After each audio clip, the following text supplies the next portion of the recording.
दोस्तों, राजस्थान में एक महिला ने इतना घिनौना कृत्य करा कि 3 महीने पहले हुई शादी, 3 दिन पहले लगी उसके पति की नौकरी, और उसी पति को उसने 30 जनवरी को मार डाला, सिर्फ अपने फायदे के लिए। फायदा यही था कि उसने प्लान बनाया था कि राजस्थान में कोटा होता है विधवा का, कि अगर विधवा बन जाएगी तो उसकी नौकरी लग जाएगी। और उसका प्रेम प्रसंग था, एक प्रेमी था संजय नाम का, और उसी के लिए उसने अपने पति को मार डाला। तो आज की कहानी है यही, और आज की कहानी स्टार्ट करते हैं। मैं सौरभ दीक्षित स्वागत करता हूं आपका सौरभ दीक्षित ऑफिशियल पर। आज का समय कलयुग का समय है, और दोस्तों आज लोगों के दिमाग में क्या पल रहा है आप सोच भी नहीं सकते। ऐसी ही कहानी राजस्थान के गंगानगर में रावला मंडी है, वहां पर एक शख्स के लिए इतनी भयानक साबित होती है किसी की सोच कि वो अपनी जान से हाथ धो बैठता है। तो बात है 30 जनवरी की। 30 जनवरी अभी 2026 की। रास्ते में राहगीरों को दो शख्स दिखाई देते हैं, बेहोश रोड पर पड़े हुए दिखाई देते हैं। पुलिस को फोन किया जाता है, पुलिस बुलाई जाती है। पुलिस दोनों शख्सों को उठाती है, उसमें एक महिला होती है और एक पुरुष। ये राजस्थान श्री गंगानगर की घटना है। पुलिस दोनों को अस्पताल पहुंचाती है। अस्पताल पहुंचाने के बाद जब दोनों शख्स वहां पहुंचते हैं तो जो पुरुष होता है उसको अस्पताल में मृत घोषित कर दिया जाता है। अब महिला बची, महिला को चोटें थीं और महिला को थोड़ी देर बाद होश आ जाता है, ठीक हो जाती है। अब क्योंकि रोड पर मृत्यु हुई थी तो प्रोटोकॉल है पोस्टमार्टम के, पोस्टमार्टम किया जाता है। और पोस्टमार्टम में चौंकाने वाले खुलासे होते हैं। रिपोर्ट में क्या खुलासे होते हैं दोस्तों? खुलासे यही होते हैं कि जो पुरुष है उसकी मृत्यु हुई है दम घुटने से, गला घुटने से। सिर पर चोट का भी वार था। पोस्टमार्टम रिपोर्ट में किसी गहरी चीज से, भारी चीज से सिर पर मारा गया था, और थोड़ी बहुत चोटों के भी निशान थे। अब पुलिस का दिमाग घूमा और पुलिस को ये पक्का प्रूफ हो गया, पक्का पता लग गया कि ये ऐसी घटना तो नहीं है कि ये लूटपाट की घटना हो। लेकिन जब महिला को होश आया तो महिला ने बताया, महिला से पूछा गया क्या हुआ था। महिला ने यही बताया कि हम रोड पर जा रहे थे खाना खाने के बाद टहलने। ये 30 जनवरी की घटना है, शाम की। हमने खाना खाया और हम रोड पर बाहर घूमने चले गए। जब हम रोड पर बाहर घूमने गए तो 2-3 लड़के आए और उन्होंने हमें मारा। उसके बाद मुझे पता नहीं हुआ क्या, और मेरे पास कुछ गहने थे वो भी चुरा ले गए। पुलिस इन्वेस्टिगेशन कर रही थी। इन्वेस्टिगेशन में पुलिस ने जब अपने आइडिया लगाए, दिमाग लगाया, तो पुलिस ने सोचा अगर ये लूटपाट की घटना है तो वो गला क्यों घोटते, लूटपाट करते और भाग जाते। दोस्तों, इन्वेस्टिगेशन चली रही थी। जिस कपल की मैं आपको बात बता रहा हूं और जो व्यक्ति मृत्यु हुई जिसकी, उसका नाम था आशीष कुमार, और जो महिला थी उसका नाम अंजलि। अब आशीष कुमार की 3 दिन पहले ही नौकरी लगी थी किसी प्राइवेट स्कूल में, और आशीष कुमार के लिए 3 नंबर तो इतना अनलक्की साबित हुआ कि 3 महीने पहले ही उसकी शादी हुई थी अंजलि से, और 30 जनवरी को उसकी मृत्यु हो गई। दोस्तों, अब इन्वेस्टिगेशन चल रही थी, धीरे धीरे परतें खुल रही थी। अब अंजलि का पता लगता है। जो आशीष कुमार था वो राजस्थान से करीब 250 किलोमीटर दूर किसी शहर में रहता था। अब जो आशीष कुमार के चाचा चाची थे उन्होंने आशीष कुमार को गोद लिया हुआ था। उनके पास औलाद थी नहीं तो उन्होंने उसको गोद ले लिया, पढ़ाया लिखाया, इतना अच्छा मास्टर्स करवाया, और उसकी जॉब लगी ही थी कि उसकी लाइफ में उसे छीन लिया भगवान ने, और उनके विचारों की दोबारा गोद सोनी हो गई।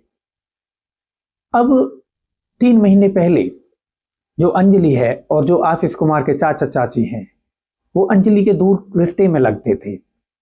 अंजलि ने पढ़ाई कर ली थी अपनी ग्रेजुएशन कर ली थी, तो जो अंजलि के रिश्तेदार थे और आशीष के चाचा चाची, वो ऑफर करते हैं अंजलि को रिश्ते के लिए। अंजलि की फैमिली में रिश्ता अच्छा था, अंजलि के फैमिली वाले मान जाते हैं, दोनों की शादी कर दी जाती है। अब अंजलि की शादी होकर अंजलि पहुंच जाती है राजस्थान से दूर, लेकिन अंजलि के मन में क्या पक रहा था ये तो उसके खुरापाती दिमाग को ही पता था। अब ये पहला ही वही बात आ गई प्रेम वाली, उनका पहले से प्रेम प्रसंग था किसी और के साथ। अब जब अंजलि पहुंची आज शादी करके आशीष कुमार के घर, तो अंजलि ने डिमांड रखी। वो बार बार अपने जल्दी जल्दी, बहुत ही जल्दी जल्दी अपने घर आती मायके। अब नया नया शादी थी तो आशीष कुमार भी यही सोच रहा था कि मन नहीं लग रहा हो। लेकिन जब कुछ दिन बाद अंजलि ने एक डिमांड रखी आशीष कुमार के सामने मास्टर्स की, और आशीष कुमार से कहा कि मैं भी मास्टर्स करूंगी और तुम्हारा हाथ बटाऊंगी, पैसे कमाऊंगी। आशीष कुमार रेडी हो जाता है, कहता है ठीक है आप मास्टर्स करो, मैं तुम्हारा एडमिशन करवा देता हूं। लेकिन जो अंजलि की शर्त थी वो यही थी कि मैं मास्टर्स अपने मायके से करूंगी। अब मायके से मास्टर्स करने का मतलब था कि अंजलि श्री गंगानगर रहती और वहीं पर रहना पड़ता, 2 साल की मास्टर्स थी। तो आशीष कुमार ने कहा नहीं, वहां नहीं, आप यहीं से करिए। अंजलि थोड़ा उदास हो गई, लेकिन वो ये मान गई, ठीक है कोई बात नहीं। अब अंजलि अपने मन ही मन में एक प्लान बनाती है और आशीष कुमार से कहती है कि चलो बच्चों की छुट्टी पड़ रही है, मायके हो आते हैं। आशीष कुमार कहता है चलो ठीक है चलते हैं, कोई बात नहीं। अब ये आशीष कुमार पहुंच जाता है राजस्थान अपनी ससुराल। जब ये दोनों ससुराल पहुंच गए तो 30 जनवरी की शाम को खाना खाने के बाद दोनों निकलते हैं टहलने के लिए। और अंजलि पहले से ही प्लान बना चुकी थी आशीष कुमार को मरवाने का। अब ये सारी परतें पुलिस इन्वेस्टिगेशन में खुल रही थी। अब प्लान किसके साथ बनाया अंजलि ने मिलकर? प्लान बनाया अंजलि ने जब ग्रेजुएशन की थी तो उसका एक दूर का रिश्तेदार संजय। जब अंजलि और संजय दोनों कॉलेज में पढ़ रहे थे तो उनका आपस में प्रेम प्रसंग हो गया। अब अंजलि का जब रिश्ता आया अंजलि के दूर के रिश्तेदारों से, तो अंजलि ने ये बात संजय को बताई। लेकिन जब ही अंजलि ने सोच लिया ठीक है शादी करते हैं, क्योंकि ये संजय और जो अंजलि थे दोनों में रिश्तेदार थे और कनेक्शन ऐसा आ रहा था कि उनकी शादी हो नहीं सकती थी। तो अभी प्लान बनाते हैं कि ठीक है शादी कर लेते हैं, उसके बाद 2 साल के लिए मास्टर्स के लिए यहाँ आ जाएंगे, फिर बाद में देखा जाएगा। लेकिन जब आशीष नहीं माना तो उनका ये दोनों का प्लान फेल हो गया। अब अंजलि उसे ले आई और अंजलि ने पहले ही संजय से बता रखा था कि हम घूमने आएंगे और आप आना और ये घटना को अंजाम देना है। दोनों बाहर निकलते हैं घूमने के लिए। संजय आता है 2 साथियों के साथ, दोनों आशीष को मारते हैं। आशीष जब बेहोश हो जाता है, गिर जाता है, तो अंजलि पूछती है कि क्या हुआ, मर गया? तो संजय बताता है पता नहीं। तो फिर उसे गला घोटने के लिए अंजलि स्वयं कहती है, उसे गला घोट कर मार दिया जाता है। फिर अंजलि संजय से ये बोलती है कि आप मुझे मारो, खुद अपने चोट लगवाती है और बेहोश हो जाती है और गिर जाती है। और राहगीरों पे चिल्लाकर वही संजय और उसके साथी कि ये देखो क्या हो गया, आते हैं जितने राहगीर आते हैं वो भाग जाते हैं। अब यहीं से कहानी मोड़ लेती है। और अब क्या दिमाग में था अंजलि के, अंजलि ने पूरी बात संजय को भी नहीं बताई।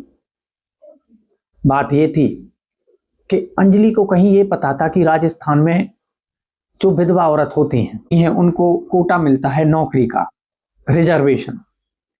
तो अंजलि ने ये प्लान बनाया कि आशीष के मरने के बाद मैं कोटा में अप्लाई करूंगी और मुझे यहाँ पर सरकारी नौकरी मिल जाएगी। सरकारी नौकरी मिल जाएगी तो पूरा जीवन यापन बढ़िया चलेगा। पहले ही उसने प्लान बना लिया था। दोस्तों ऐसी खुरापातें आज के युग में चल रही हैं, कलयुग का युग है और दिमाग कहाँ से लाते हैं लोग पता ही नहीं लगता। अब जब सारी बातें पता लगी, इन्वेस्टिगेशन में भेद खुले, तो नौकरी तो दूर की बात, अब संजय, अंजलि और उसके साथी जेल की चक्की काट रहे हैं। इनका परिणाम यही होना था और सभी को पता है कि अगर हम कोई ऐसा काम करेंगे तो उसका परिणाम जेल ही है। लेकिन कहां से लोग बुद्धि लाते हैं ये पता नहीं। अंजलि ने अपने साथियों के साथ मिलकर, अपने प्रेमी के साथ मिलकर अपने पति की हत्या कर दी। एक ऐसी व्यक्ति को अपने प्लान का हिस्सा बनाया जो नहीं बनाना चाहिए था। उन चाचा चाचियों की गोसूनी कर दी जो उसे गोद लिया और पाला पोसा। दोस्तों, अब उसका करने का टाइम था तो वो बेचारा चला गया। ऐसे ऐसे कहानी है जो पता नहीं क्या सोचकर लोग इसे अंजाम देते हैं। तो दोस्तों, आज की कहानी थी यही, और हम ऐसी ही कहानी लाते हैं। कल हम फिर मिलेंगे आपको एक नई कहानी के साथ। मैं सौरभ दीक्षित आपसे विदा लेता हूं कल तक के लिए, और कल हम फिर मिलेंगे। अगर आपको कहानी पसंद आई तो कृपया करके कहानी को लाइक करें, मेरे चैनल को सब्सक्राइब करें। दोस्तों, कल तक के लिए राम राम जी।